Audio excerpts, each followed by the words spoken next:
একটা স্লোগান তৈরি করা হয়েছে fast, FAST, F for face, A for arm, and S for speech, and T is very important. T is for time. প্রথমে একটু জানতে চাই স্ট্রোক বলতে আমরা কি বুঝি? মাথার ভিতর হঠাৎ করে রক্ত চলাচল কমে গেলে অথবা রক্তক্ষরণ হলে আমাদের শারীরিক যে অসুবিধাগুলো দেখা দেয়, যার কারণে একটা রোগীর মৃত্যু পর্যন্ত হতে পারে, এটাকে আমরা স্ট্রোক বলি। আচ্ছা স্যার, আপনার কাছে একটু জানতে চাইবো যে স্ট্রোকের কি কি প্রকারভেদ আছে? ধন্যবাদ। ম্যাডাম অলরেডি কিছুটা হিন্টস দিয়েছেন।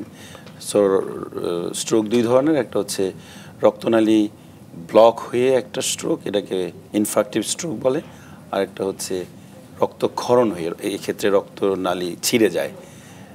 এই দুই ধরনের স্ট্রোক আছে। আচ্ছা স্যার, আমরা তো জানলাম যে ইসকেমিক স্ট্রোক একটা বললেন আর একটা হেমোরেজিক স্ট্রোক বললেন, একটু জানতে চাই স্যার এই দুইটার মধ্যে আসলে মূল পার্থক্যটা কোথায়?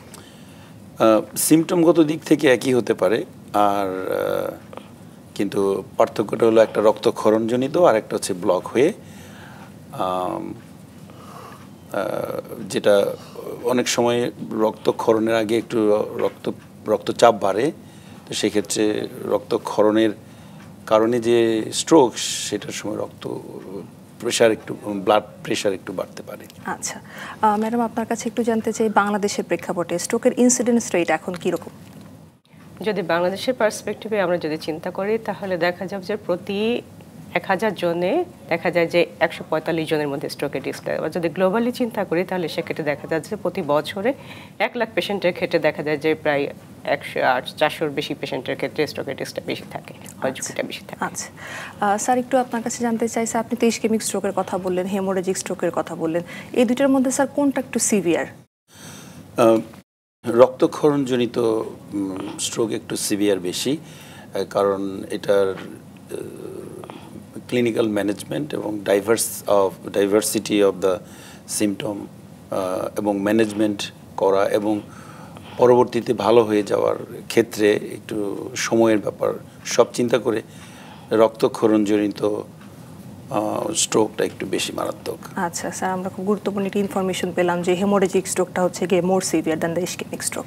যে এবারের স্ট্রোকের প্রতিপাদ্য বিষয় হচ্ছে get active, be greater than stroke. কারণ যাই হোক না কেন, ধরন যাই হোক না কেন, এই স্ট্রোক প্রতিরোধ আমাদের করতেই হবে, এবং এই জন্য সারা বিশ্বব্যাপী একটাই স্লোগান, বেশি বেশি অ্যাক্টিভিটি করতে হবে। আমাদের জনগণের প্রতিও আমাদের একটাই আবেদন। হ্যাঁ স্যার, আমরা খুব গুরুত্বপূর্ণ আরেকটি ইনফরমেশন জানতে পারলাম। ম্যাডাম, আপনার কাছে একটু জানতে চাই যে বাংলাদেশের পার্সপেক্টিভে বা আপনি যেটা গ্লোবালি বলছিলেন সেটার পার্সপেক্টিভেই হোক, মেল ফিমেল রেশিওটা কীরকম স্ট্রোকের পেশেন্টের ক্ষেত্রে? সাধারণত দেখা যায় যে 65 ইয়ার্সের পরে স্ট্রোকের রিস্কটা বেশি থাকে, তবে যে কোনো বয়সে যে কোনো মানুষের যে কোনো সময় স্ট্রোকের রিস্কটা বেশি থাকে। সাধারণত মেল পেশেন্টের ক্ষেত্রে দেখা যায় যে স্ট্রোকের রিস্কটা বেশি থাকে, কারণ তাদের ক্ষেত্রে সিগারেট স্মোকিং, অ্যালকোহল বা আনকন্ট্রোল ব্লাড প্রেশারের কারণে দেখা যায় যে মেল পেশেন্টের ক্ষেত্রে স্ট্রোক রিস্ক। তবে যদি আমরা বলি যে এলডারলি পেশেন্ট যেমন 65-এর পরে, ওভারঅল দেখা যায় যে মেল ফিমেল ক্ষেত্রে রেশিওটা একই রকম হয়ে যায়। আচ্ছা ম্যাডাম, আপনার কাছে আরেকবার একটু জানতে চাই যে স্ট্রোকের কি কি রিস্ক ফ্যাক্টর আছে বলে আপনি মনে করেন? স্ট্রোকের যদি আমরা রিস্ক ফ্যাক্টরটাকে ভাগ করতে চাই, তাহলে আমরা দুইটা ভাগে ভাগ করতে পারি। একটা হলো মডিফাইবল, মানে যেটাকে আমরা পরিবর্তন করতে পারি, আর একটা হলো নন মডিফাইবল, যেটাকে আমরা পরিবর্তন করতে পারি না। তো যেগুলো আমরা পরিবর্তন করতে পারি না, যেমন বয়স, আর একটা হলো জেন্ডার, সে মেল না ফিমেল হতে পারে, যদি তার ফ্যামিলি হিস্ট্রি থাকে বা সে কোন এথনিসিটি থেকে এসেছে, তো এইগুলো আমরা নন মডিফাইবল রিস্ক ফ্যাক্টর। আর যদি মডিফাইবল রিস্ক ফ্যাক্টরের কথা বলি, সেক্ষেত্রে পেশেন্টের ডায়াবেটিস আছে কিনা, তারপরে ব্লাড প্রেশার বেশি আছে কিনা, তার কার্ডিয়াক হার্টের কোনো অসুবিধা আছে কিনা, তার পালসের গতিটা অনিয়মিত আছে কিনা, সেই জিনিসগুলো, এগুলো common risk factor of modifiable risk factor of stroke. আচ্ছা স্যার, আপনার কাছে একটু জানতে চাই, ম্যাডামের কাছে তো আমরা রিস্ক ফ্যাক্টরগুলো জানলাম, মডিফায়েবল এবং নন মডিফায়েবল। আপনার কাছে স্যার একটু জানতে চাই, সাধারণত একটা রোগী যখন আসে স্ট্রোকের কী কী উপসর্গ নিয়ে আসে? এটা খুবই গুরুত্বপূর্ণ প্রশ্ন, এবং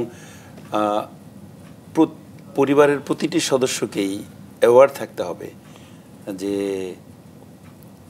কারণ সিমটম যদি কেউ বুঝতে পারে যেটা স্ট্রোক, তাহলে দ্রুত হসপিটালে নেওয়ার একটা, সো সিমটমের মধ্যে হঠাৎ যা কিছু ঘটবে, হঠাৎ ঘটবে। আপনি এখনই আমার সাথে কথা বলছেন, হঠাৎ দেখা গেল যে স্পিচ চেঞ্জ হয়ে গেল, কথা বলতে পারছেন না, এটাকে বলে স্লার্ড স্পিচ বা কথা জড়িয়ে যাওয়া। তারপরে হচ্ছে যে ফেসটা একটু ডেভিয়েটেড হয়ে গেল, অর্থাৎ মুখটা বেঁকে গেল, তারপরে আর্ম উইকনেস বা কোনো একটা দিক প্যারালাইজড হয়ে গেল, হঠাৎ করে বলছে যে আমি একদিক কিছু ফিল করতে পারছি না, অবশ্যই যাওয়া।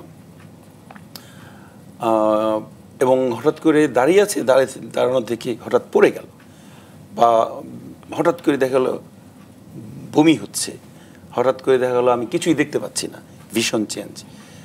এবং আরেকটা জিনিস হচ্ছে, এই জন্য সবগুলোকে একসাথে করে জনগণের সচেতনতার জন্য একটা স্লোগান তৈরি করা হয়েছে, fast, FAST, F for face, A for arm, and S for speech, and T is very important, T is for time. Time is brain. যখন কারো স্ট্রোক হয়, টাইম ইজ ব্রেইন।